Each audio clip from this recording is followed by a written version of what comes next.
Hi, thanks for joining us for the Family Plot, Gardening in the Mid-South. I'm Chris Cooper. When you think of summer flowers, you usually think of annuals. Today we're going to talk about some woody perennials with summer color. Also, we'll be canning fresh peaches. That's just ahead on the Family Plot, Gardening in the Mid-South. Production funding for the Family Plot Gardening in the Mid-South is provided by the WKNO Production Fund, the WKNO Endowment Fund, and by viewers like you. Thank you.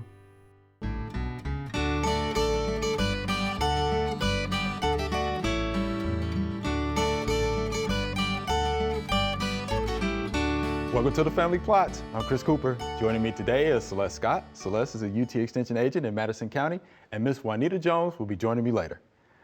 All right, Celeste. Hey. We're going to talk about woody perennials with summer interest. Yes, sir. We've got plenty to talk about. Yes, so let's talk about those because I'm very interested in this. Good. Well, so just starting off, I feel like spring flowering shrubs always steal the show, Yes, right? they do. That's what so many people focus on.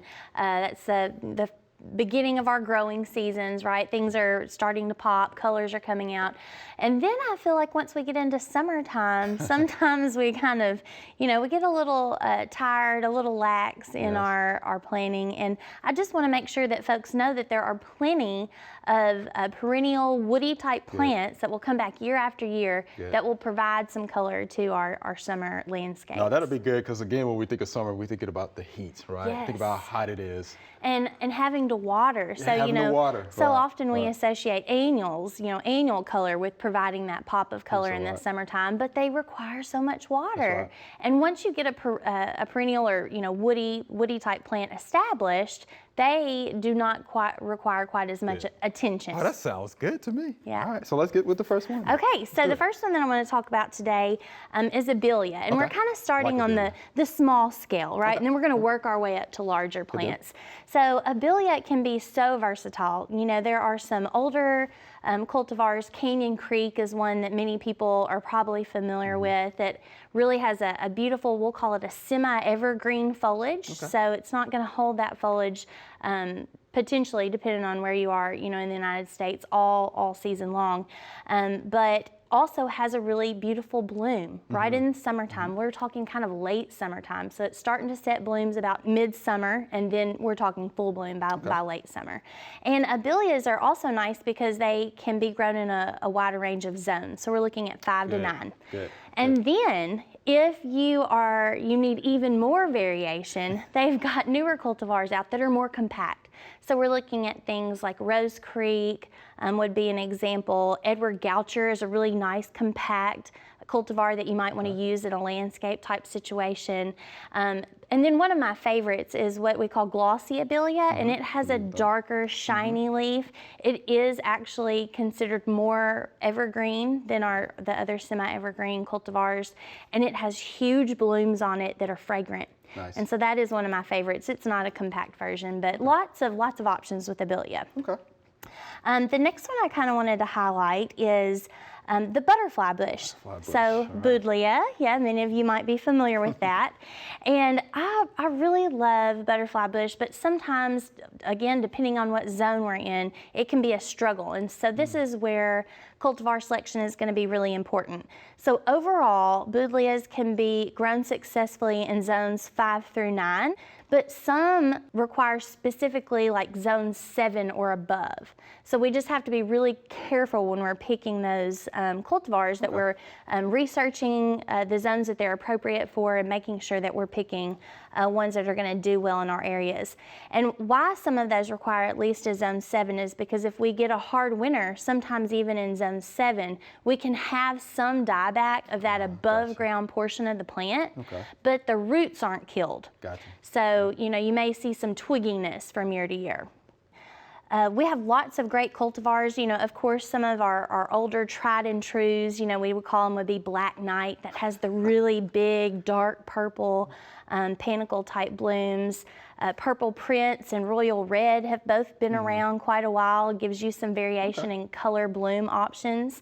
But they've been coming out with newer hybrids, again, that are more compact. All right, That's the gotcha. key word we're going to see. Compact. Everyone wants a compact plant in the landscape. So we've got lots more to choose out there. Blue Chip, Miss Ruby, Those are real cool names. Yeah, aren't those are cute? And so, and there's a whole bunch more, but those are just two that come to mind.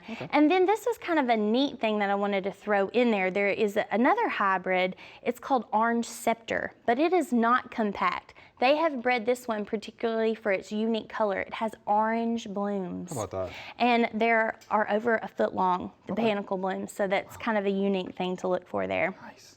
So some really cool things going on with butterfly bushes. Good deal. Good deal. Now we're moving up kind of a step in size as far as stature of the plants. And of course we have to highlight Hydrangea paniculata. Right. Like, we can't have a discussion on woody plants without talking about a hydrangea of some sort. They are many of our first loves when it comes to blooming shrubs. And I'm gonna say that this one has the most versatile growth range. So we're looking at zones 3 to 9, USDA zones 3 to 9. So this covers practically the entire United States except for some of those subtropic and tropic areas. They are, you know, beautiful. Again, they're starting their blooms in summer. Many of those, we're talking like around, you know, July or so, are starting their blooms. One of my personal favorites is called Phantom.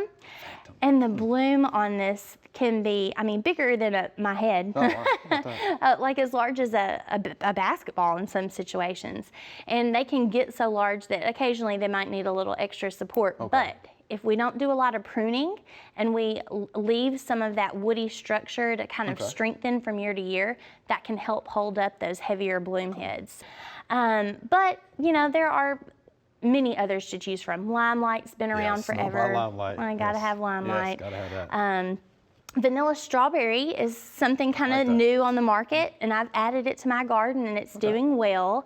But I will mention, if you see any of these panicle type hydrangeas that are marketed for color change in the pink and red zones, you're gonna have better color change in our northern USDA zones than you do in the more humid areas. So here in zone 7 where I live, I don't get a lot of pink coloration on those blooms. So just keep that in mind. And then again, compact options, little lime, which still in itself doesn't really get that little. It's still like a 5-foot, you know, shrub. But if we want to get even further down from there, we're looking at like Bobo or Baby Lace. Those are excellent options for compact paniculatas. So now we'll kind of move on. We'll talk about Rose of Sharon or Hibiscus syriacus. Yes, it reminds me of my grandmother. She had a yard full of those. I know. Rose of Sharon. They're a wonderful pass-along plant. I mean, they're hardy. I feel like you can't kill them. And they want to live. Yes. And they want to procreate. So if you have one, you might end up having some babies popping up around them, either from reseeding or suckering from the roots. Suckering would be mine at home. Yes, yes. But the good thing is through some of these newer cultivars, they have bred for sterility. So you may occasionally see some suckers pop up, but you're not going to have as much reseeding, you know, popping up all around the area. That's really nice. And it has a really graceful kind of vase form. You know, a lot of folks are like, well, I just don't know what to do with it because it's got such a strange form. I like it. I like it too. I like it. I mean, there are all types of situations where you need something that's narrow down at the base, but to fill a larger space up top. Kind of gets up and over. Yeah, Yes. I like it. And covered in blooms, so many different color options, anything from lavender to dark pink, hot pink. There's even like some whites that have dark pink or red centers. One of my personal favorites is called Blue Chiffon. Blue Chiffon. Yes, and it in certain light literally looks blue. And it's very rare to find a plant that has a blue bloom on it. So lots of options. God, that was a good list, Celeste. Thanks. Good stuff. We can tell you really like those, I do. those woody perennials. And we could talk about it for more, but I think maybe we need to stop there. I think that's really good. Well, thank you, Celeste. Real good information. Appreciate You're that. welcome. All right.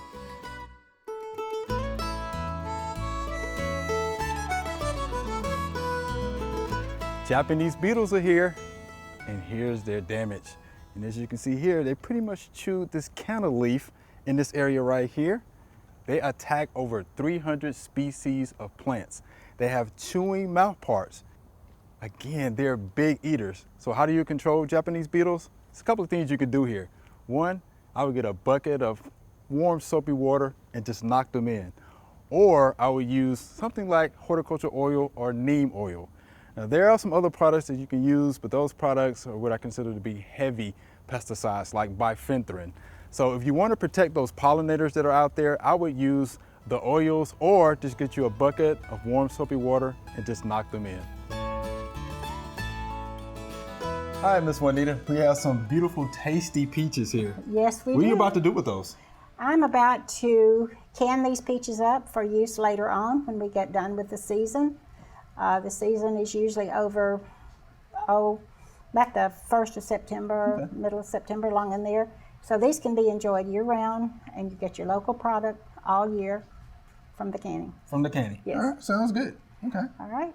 All right, so you want to demonstrate Yes. how we cut those peaches up? Those gut peaches from Jones All Orchard?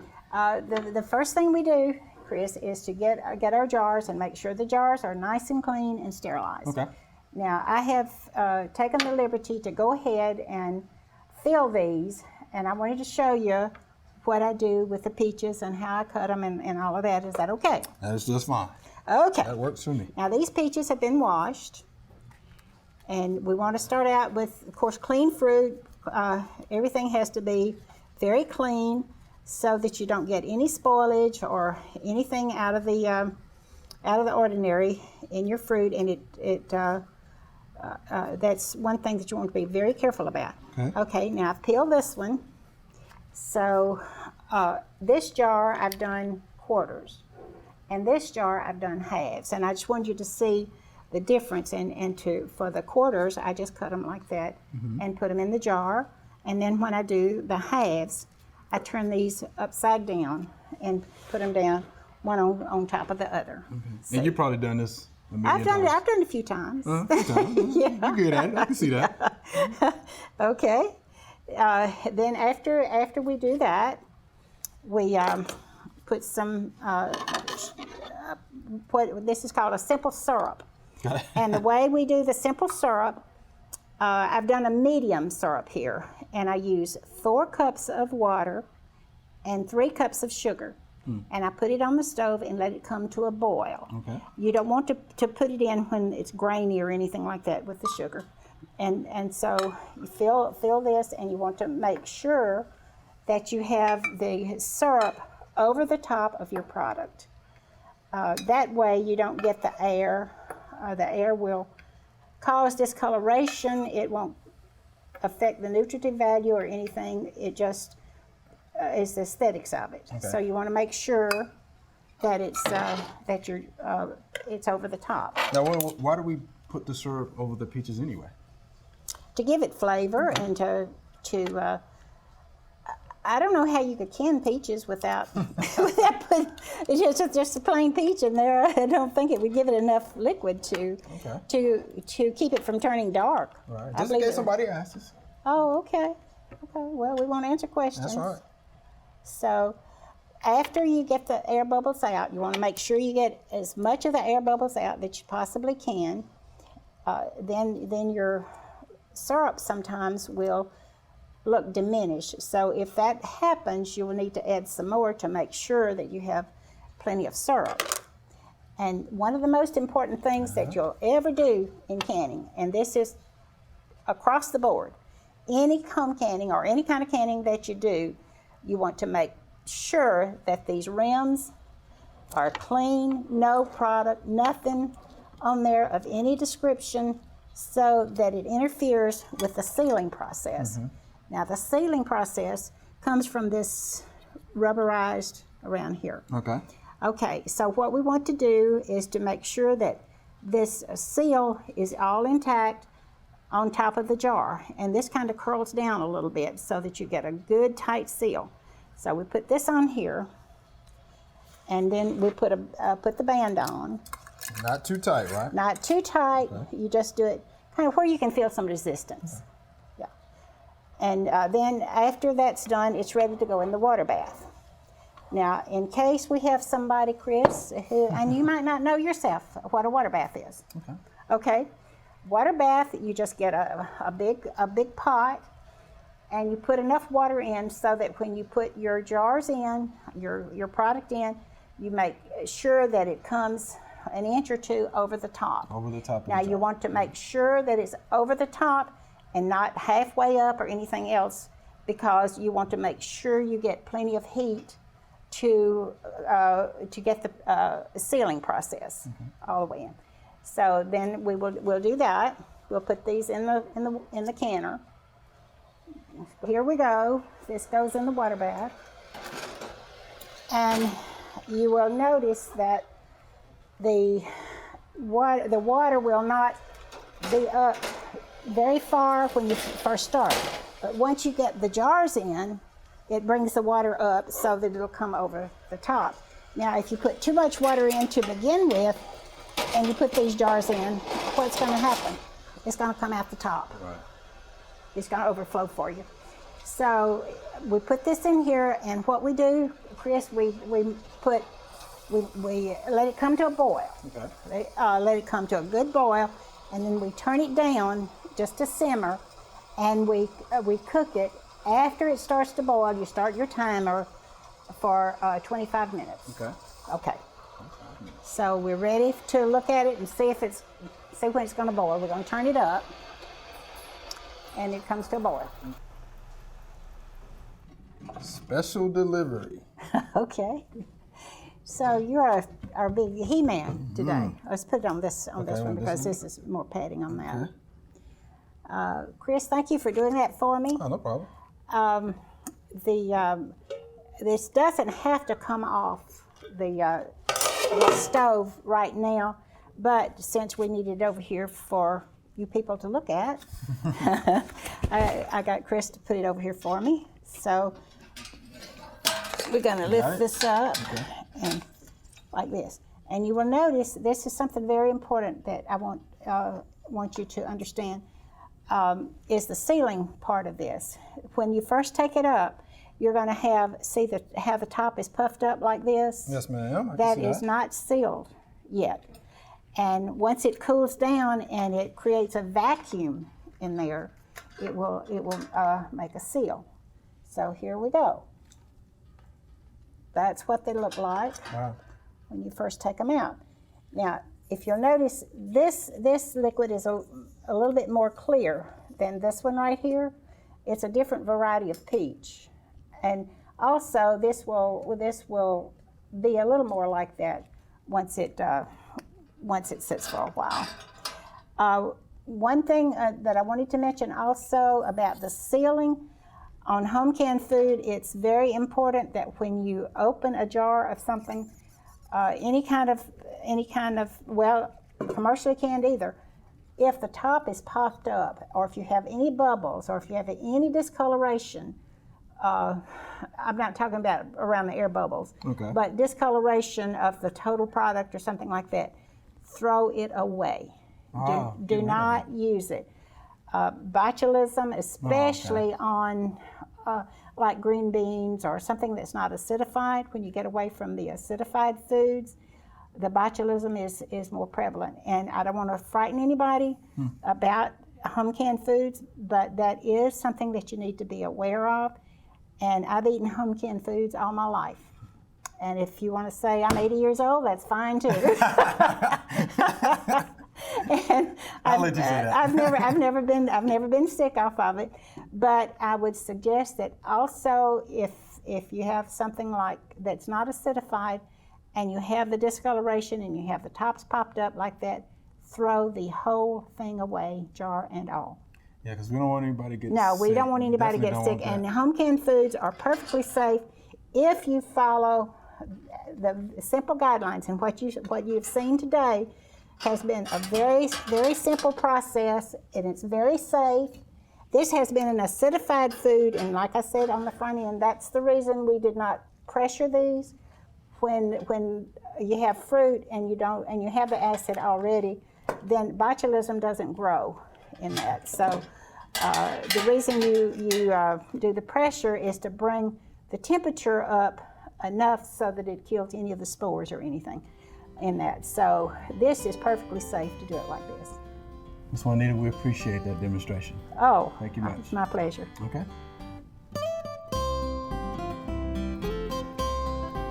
tomato cages are actually not that good for tomatoes, but they're great for a lot of other things in the garden. Usually you can find two different sizes of tomato cages. You got a big tomato cage and a little tomato cage. Now, I am going to use this big tomato cage on a tomato just because it is a determinate tomato.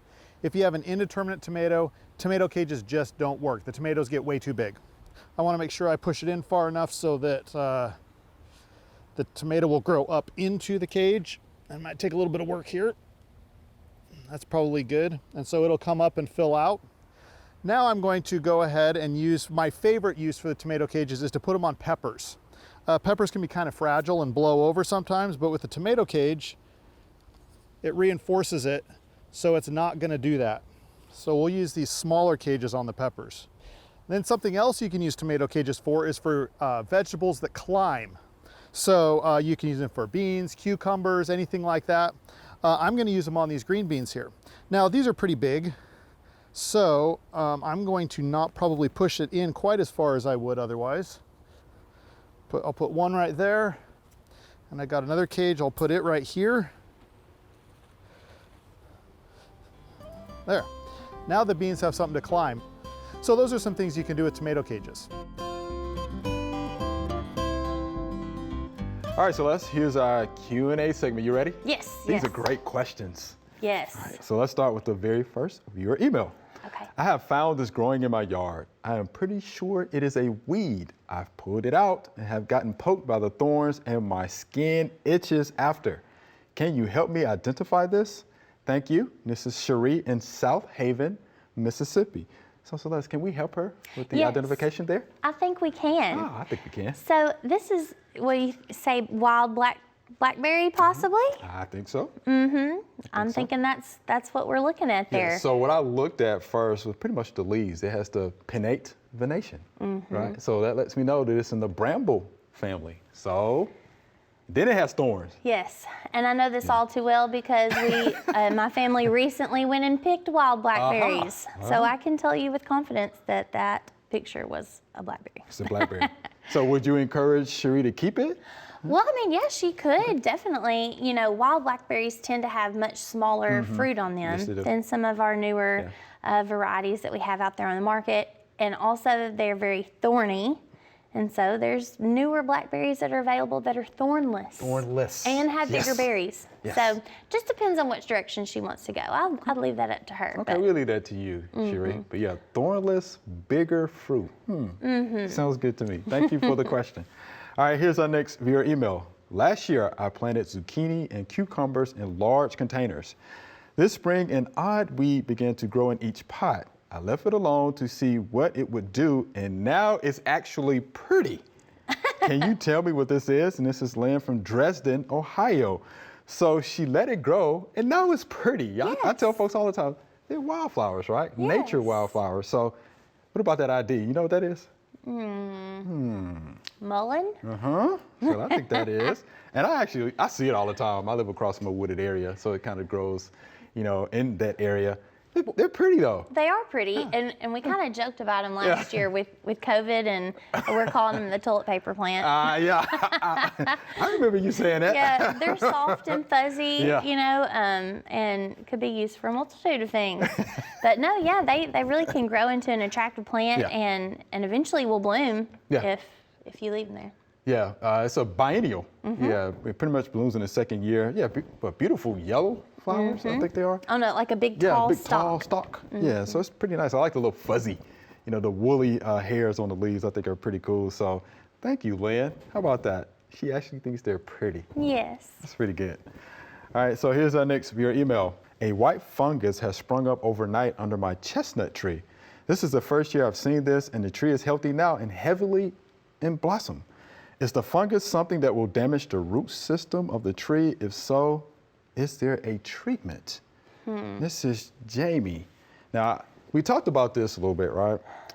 I happened upon some pictures a while back and actually saw this. So this is the coral mushroom. Oh, good. I've never seen Coral it. mushroom, I've never right? seen it before. It's in the Romaria species of mushrooms, right? So it can grow on decaying wood. Okay. So just taking advantage of the situation. You would see it a lot in understories, wooded areas. That makes sense. Yeah, That makes sense to me. And the reason why coral is because it actually looks like coral reef. Reef, yeah, Right. it does. Yeah, it has it like the does. little, spiky crown-like tips on it. So that's why they call it the coral mushroom. So would that make you think, since she's finding this coming up underneath her tree, could this be an indication that she's got some kind of root issue, maybe a root rot happening potentially? See, I think that's possible. Because anytime I hear, or see mushrooms, I think about, living on decaying organic material, dying wood. So I think that's possible. Yeah. So what I would do, how about a certified arborist to come out and assess the plant health? That would be an excellent Of the tree idea. health. Yeah, because the fungus itself isn't causing any sickness to the tree. It's just taking advantage of the Right. situation. So that's kind of your visual indicator. I think that would be good next steps Right. for that situation. So it could be, yeah. But there could be some other things that are going on, with the tree as well. Could it be planted too deep, or could it be something else? But yeah, anytime I see mushrooms, that's what I think about. It's the first thing that comes to my mind. Yeah, and those were really a neat new type of mushroom to see. Yeah. So I was glad to see that Coral picture. mushrooms, yeah. The things you happen upon when you just on the way up, right? Thank you for that question, Jamie. All right, so that was fun. It was fun. I you always much. love question and answer. Yeah, this is fun. Thank you much. Appreciate that. Remember, we love to hear from you. Send us an email or letter. The email address is questions@familyplotgarden.com. And the mailing address is Family Plot, 7151 Cherry Farms Road, Cordova, Tennessee, 38016. Or you can go online to familyplotgarden.com. That's all we have time for today. Thanks for joining us. If you want to find out more about all the shrubs Celeste talked about, go to familyplotgarden.com. We also have information on lots of other plants for your garden. Be sure to join us next week for the Family Plot, Gardening in the Mid-South. Be safe.